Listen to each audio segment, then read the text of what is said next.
You may be a founder of a startup or a serial founder, and you're thinking about some of the issues we're going to talk about regarding D&O insurance, such as why do you need D&O? When should you purchase D&O insurance? And how much D&O insurance should you purchase? I'm going to answer those questions and more coming right up. 3, 2, 1, 0.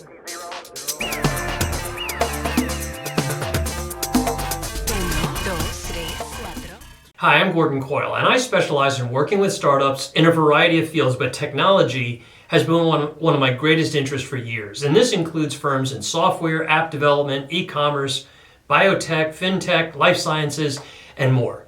But before I really get into this video, can I ask you to do me a favor? Hit that thumbs up button, please. That'll help signal to YouTube that this is valuable content and help my channel grow.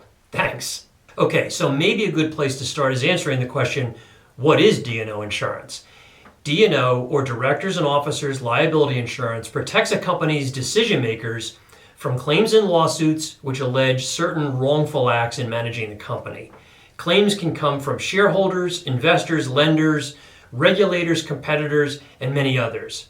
The striking thing about these types of lawsuits is that they will often name the company leader or leaders personally. That means you and your leadership team's personal assets are at risk. Often, employment practice liability insurance is blended in with D&O to protect the firm and your decision makers from wrongful employment acts as well. What do these types of lawsuits allege? Well, here's just a few examples. First, making statements to investors which may not be realistic or may be misleading about the company's actual performance. Breach of contract claims from dissatisfied customers. Failure to comply with or totally disregarding regulatory matters. Claims from employees alleging wrongful employment acts such as discrimination, harassment, termination, and more. This leads me to the next question of why do you need D&O insurance? And the answer is that the types of claims I just mentioned can be extremely expensive to defend against, and defense is one of the key coverages that D&O insurance provides. Now, a lot of founders may think, I'll never do anything wrong, I won't make any misleading statements or harass an employee or fail to comply with regulatory statutes, etc. And that's great. But allegations of wrongdoings can arise whether true or not, and you'll need to defend yourself from these claims. Without D&O insurance, you're paying for those defense costs out of pocket, diverting valuable funding intended for your product to pay for defense costs. Aside from the claim aspects of why you need D&O insurance, there are other reasons, such as D&O is critical to attracting board talent. The influential people you want on your board will not take that seat at the table unless you already have D&O insurance in place. These advisors know the potential risks and they want to protect their own net worth, so they'll demand that protection. In addition to attracting board talent, potential investors will also want to make sure you have this protection in place before they'll consider investing. And having D&O insurance in force before approaching investors signals that you're serious and prepared. Lastly, if you believe you will go public in the future, having a solid D&O program in place from day one will help your IPO process. And that leads me to the next question.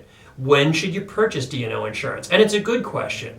Some of the answers above indicate that the earlier you invest in this protection, the better off you'll be. In my experience, once a startup gets through their organizational founding, it's the right time to consider coverage. One of the key factors that makes me say that is the fact that D&O insurance is written on a claims-made policy basis, and while many insurers will provide coverage for acts prior to the inception date, known as prior acts coverage of their policy, some will not. So purchasing coverage early stage makes sense. How much D&O insurance should you purchase? I would recommend at a minimum $1 million, but it also makes sense to look at higher limits as options. Most startups begin somewhere between $1 and $3 million, and a lot of that is dictated by their budgets and perceived risks. I'm going to talk about pricing in just a moment, but there are some industries and situations where a startup's first D&O purchase will be higher than the norm. Rapid growth, rapid capital raising, and certain industries, such as startups in the fintech space, are generally going to take higher limits at inception. How much does startup D&O insurance cost? Okay, we're getting to the question that's probably really on your minds, and that is, how much is it going to cost me? Generally speaking, we're seeing startup D&O for $1 million limit run in the range of $5,000 to $10,000, and I know that's a big number. Certain sectors which have higher risk profiles will pay more than this range. Those sectors include fintech, healthcare-related firms, cannabis, and crypto funds. For higher limits, a $2 million policy may be in the range of $9,500 to $19,000, and so on. As you increase the limits of coverage, pricing is not exponential. Rather, the cost per million goes down after the first million. Other insurance considerations for a tech startup? In addition to D&O insurance, tech startups need to consider the following types of insurance as well. The first is your business owner's policy or BOP policy. This is intended to cover your basic insurance needs for property and general liability. Next is tech E&O insurance. E&O insurance, or errors and omissions insurance, covers your firm from claims which may arise that errors, glitches, or problems with your product or service caused financial damages to a third party. Cyber insurance is next, and of course, cyber is a major threat to firms of all sizes and types, and startups are not immune from cyber claims, which can be costly. The next coverage form is key person insurance, and while this is not a form of insurance I sell, I do have excellent partners that do key person insurance, and it is vital life and disability insurance protection, protecting key persons in your firm. Without those key people, your firm could suffer financial and reputational damages. Okay, so that wraps up a discussion on D&O insurance for tech startups, and really all types of startups.